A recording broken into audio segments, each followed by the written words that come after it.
सीताराम रामायण बालकांड भाग 50। यह सुनकर लक्ष्मण जी फिर हंसे। तब श्री रामचंद्र जी ने तिरछी नजर से उनकी ओर देखा, जिससे लक्ष्मण जी सकुचाकर उल्टा बोलना छोड़कर गुरु जी के पास चले गए। अब श्री रामचंद्र जी ने दोनों हाथ जोड़कर अत्यंत विनय के साथ कोमल और शीतल वाणी बोली। अति विनीत मृद शीतल बानी, बोले राम जोर जुग पानी। भगवान बोले, हे नाथ सुनिए, आप तो स्वभाव से ही सुजान हैं।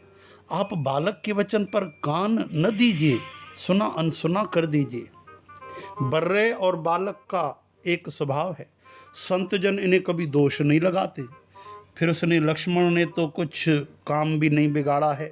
हे नाथ, आपका अपराधी तो मैं हूँ। इसलिए हे स्वामी, कृपा क्रोध वध और बंधन जो कुछ करना हो दास की तरह दास समझकर मुझ पर कीजिए, जिस प्रकार से शीघ्र आपका क्रोध दूर हो। हे मुनिराज, बताइए मैं वही उपाय करूं। मुनि ने कहा, हे राम, क्रोध कैसे जाए। अरे अब भी तेरा छोटा भाई टेढ़ा ही ताक रहा है। इसकी गर्दन पर मैंने कुठार न चलाया तो क्रोध करके किया ही क्या। मेरे जिस कुठार की घोर करनी सुनकर राजाओं की स्त्रियों के गर्भ गिर पड़ते हैं, उसी फरसे के रहते मैं शत्रु राजपुत्र को जीवित देख रहा हूं। हाथ चलता नहीं, क्रोध से छाती जली जाती है। हाय, राजाओं का घातक यह कुठार भी कुंठित हो गया, विधाता विपरीत हो गया। इससे मेरा स्वभाव बदल गया। नहीं तो भला मेरे हृदय में किसी समय भी कृपा कैसी। आज दया मुझे दुस्सह दुख सहा रही है, दुस्सह दुख। आज दया दुख दुस्सह सहावा। इतना सुनकर लक्ष्मण जी फिर मुस्कुराए। यह सुनकर लक्ष्मण जी ने मुस्कुराकर सिर निवाया और कहा, आपकी कृपा रूपी हवा भी आपकी मूर्ति के अनुकूल ही है। वचन बोलते हैं मानो फूल झड़ रहे हैं।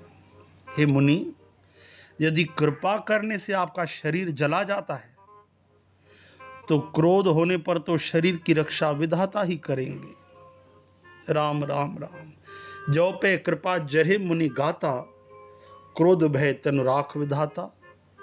अब ये लक्ष्मण जी के जब वचन सुने, परशुराम जी ने कहा, हे जनक, देख यह मूर्ख बालक हट करके यमपुरी में घर बनाना चाहता है, यमपुरी में निवास करना चाहता है। इसको शीघ्र ही आंखों की ओट क्यों नहीं करते। यह राजपुत्र देखने में छोटा है पर है बड़ा खोटा। लक्ष्मण जी ने हंसकर मन ही मन कहा, आंख मूंद लेने पर कोई कहीं नहीं है। अर्थात महाराज, आप आंखें बंद कर दो, आपको कुछ नहीं दिखेगा।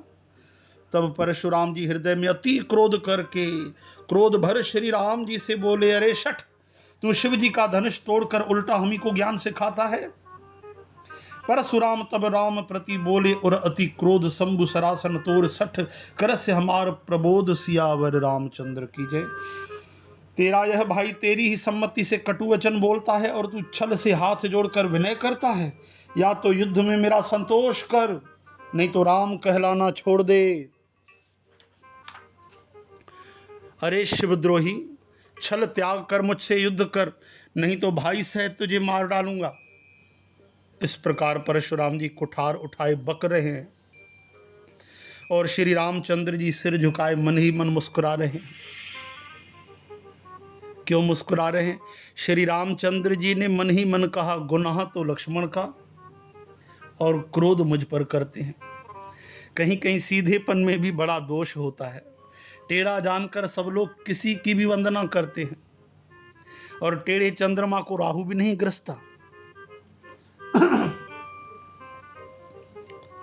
श्री रामचंद्र जी ने प्रकट कहा, हे मुनीश्वर, क्रोध छोड़िए। आपके हाथ में कुठार है और मेरा यह सिर आगे है। जिस प्रकार आपका क्रोध जाए, हे स्वामी, वही कीजिए। मुझे अपना अनुचर दास जानिए। स्वामी और सेवक में युद्ध कैसा है? हे ब्राह्मण श्रेष्ठ, क्रोध का त्याग कीजिए। आपका वीरों का सा वेश देख कर ही बालक ने कुछ कह डाला था, वास्तव में उसका भी कोई दोष नहीं है। प्रभु है सेवक हैं समरुकस तजहु विप्र बर रोष, बेश बिलो के कहे सी कछु बालक कहूँ नहीं दोष। आपको कुठार बाण और धनुष धारण किए देखकर वीर समझकर बालक को क्रोध आ गया। वह आपका नाम तो जानता था पर उसने आपको पहचाना नहीं। अपने वंश रघुवंश के स्वभाव के अनुसार उसने उत्तर दिया, यदि आप मुनि की तरह आते तो हे स्वामी, बालक आपके चरणों की धूली सिर पर रखता। अनजाने की भूल को क्षमा कर दीजिए। ब्राह्मणों के हृदय में बहुत अधिक दया होनी चाहिए। हे नाथ, हमारी और आपकी बराबरी कैसी? कहिए न कहाँ चरण और कहाँ मस्तक, कहाँ मेरा राम मात्र छोटा सा नाम और कहाँ आपका परशु सहित बड़ा नाम। राम मात्र लघु नाम हमारा, परशु सहित बड़ नाम तुम्हारा। हे देव, हमारे तो एक ही गुण धनुष है और आपके परम पवित्र शम दम तप शौच क्षमा सरलता ज्ञान विज्ञान और आस्तिकता, ये 9 गुण हैं। हम तो सब तरह से आपसे हारे हैं। हे विप्र, हमारे अपराधों को क्षमा कीजिए। श्री रामचंद्र जी ने परशुराम जी को बार बार मुनि और विप्रवर कहा। तब भृगुपति परशुराम जी कुपित होकर अथवा क्रोध की हंसी हंसकर बोले, तू भी अपने भाई के समान ही टेढ़ा है। बार बार मुनि विप्रवर कहा, राम सन राम बोले भृगुपति सरुष हंसी, तहु बंधु समबाम। तू मुझे निरा ब्राह्मणी समझता है? मैं जैसा ब्राह्मण हूं विप्र हूं, तुझे सुनाता हूं। धनुष को श्रवा, बाण को आहुति और मेरे क्रोध को अति भयंकर अग्नि जान। चतुरंगणी सेना सुंदर समिधाएं, यज्ञ में जलाई जाने वाली लकड़ियां। बड़े बड़े राजा उसमें आकर बलि के पशु हुए हैं, जिनको मैंने इसी फरसे से काट कर बलि दिया है। ऐसे करोड़ों जप युक्त रण यज्ञ मैंने किए हैं। अर्थात जैसे यज्ञ होता है तो स्वाहा स्वाहा आहुति दी जाती है, उसी तरह पुकार पुकार कर मैंने राजाओं की बलि दी है। समर यज्ञ जप कोटन कीने। मेरा प्रभाव तुझे मालूम नहीं है ना, इसी से तू ब्राह्मण के धोखे मेरा निरादर करके बोल रहा है। धनुष तोड़ डाला, इससे तेरा घमंड बहुत बढ़ गया है। ऐसा अहंकार है मानो संसार को जीत कर खड़ा है। श्री रामचंद्र जी ने कहा, हे मुनि, विचार कर बोलिए। आपका क्रोध बहुत बड़ा है और मेरी भूल बहुत छोटी है। पुराना धनुष था, छूते ही टूट गया। मैं किस कारण अभिमान करूं?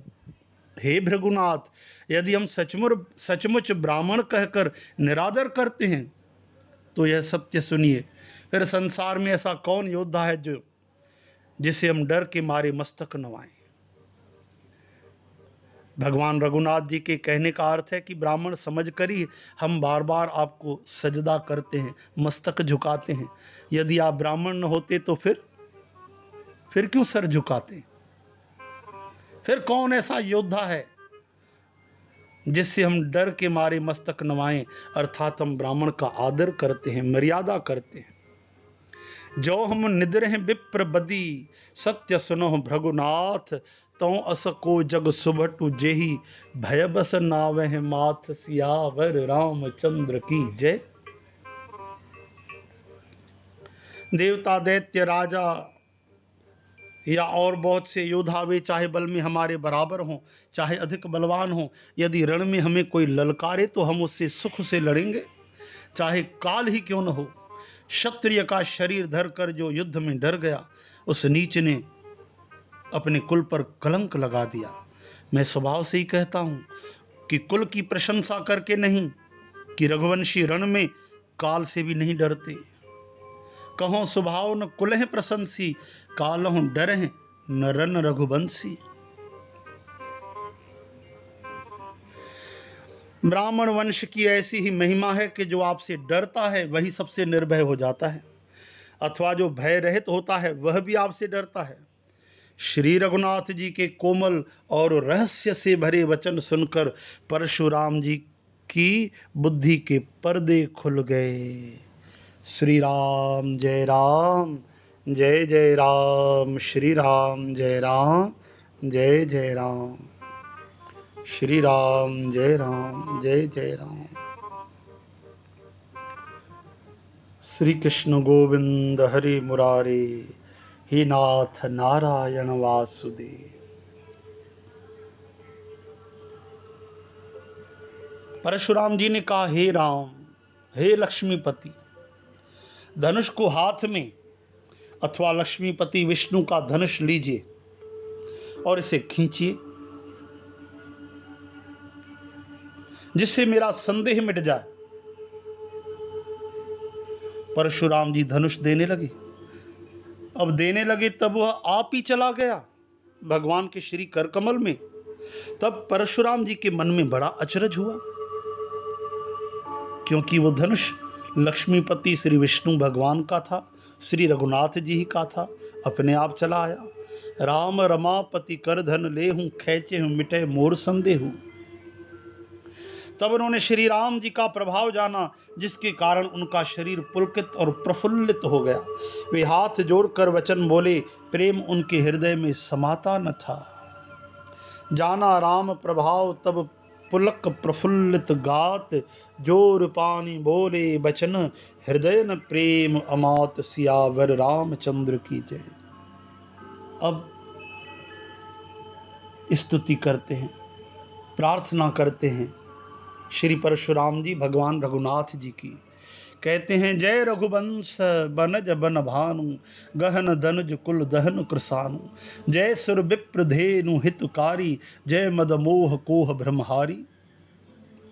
हे रघुकुल रूपी कमल वन के सूर्य, हे राक्षसों के कुल रूपी घने जंगल को जलाने वाले अग्नि, आपकी जय हो। हे देवता ब्राह्मण और गौ का भला करने वाले, आपकी जय हो। हे मद मोह क्रोध और भ्रम के हरने वाले, आपकी जय हो। हे विनयशील कृपा आदि गुणों के सागर, वचनों की रचना में अत्यंत चतुर, आपकी जय हो। हे सेवकों को सुख देने वाले, सब अंगों से सुंदर और शरीर में करोड़ों काम देवों की छवि धारण करने वाले, आपकी जय हो, जय हो। विनयशील करुणा गुण सागर, जयत बचन रचना अति नागर। मैं एक मुख से आपकी क्या प्रशंसा करूं। ये महादेव जी के मन रूपी मानस सरोवर के हंस, आपकी जय हो। मैंने अनजाने में आपको बहुत से अनुचित वचन कहे। एक क्षमा के मंदिर दोनों भाई, मुझे क्षमा कीजिए। हे रघुकुल के पताका स्वरूप श्री रामचंद्र जी, आपकी जय हो, जय हो, जय हो। ऐसा कहकर परशुराम जी तप के लिए वन को चले गए। श्री राम जय राम, जय जय राम। अब जब ये घटना हुई तो ये देखकर जो दुष्ट राजा थे,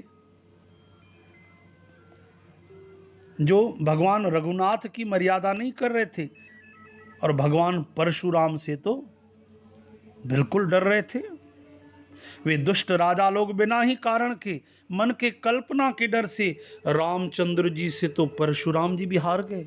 अरे हमने इनका अपमान किया था, अब कहीं ये उसका बदला न ले।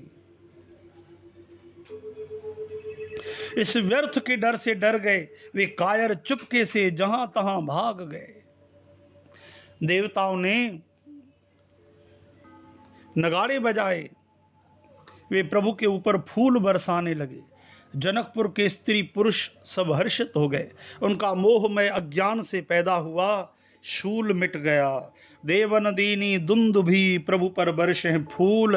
हर्षे पुर नर नारी, सब मिटी मोहमय सूल। सियावर रामचंद्र की जय। श्री राम जय राम, जय जय राम। जय श्री कृष्ण, जय श्री कृष्ण। सीताराम।